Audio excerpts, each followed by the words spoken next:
Le chômage en France était en forte baisse au mois de mars dernier, diminution de 1,3% du nombre de demandeurs d'emploi, diminution qui profite avant tout aux chômeurs de longue durée. Précision, Pascal Golomer.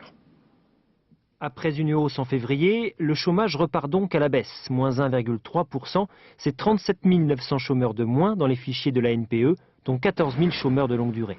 Au ministère de l'Emploi, on veut y voir surtout l'effet conjugué des premiers accords sur les 35 heures et des 180 000 emplois jeunes créés. Est-ce cette amélioration qui donne davantage le moral aux Français? Ils n'ont en tout cas jamais été aussi confiants dans l'avenir depuis plus de 20 ans.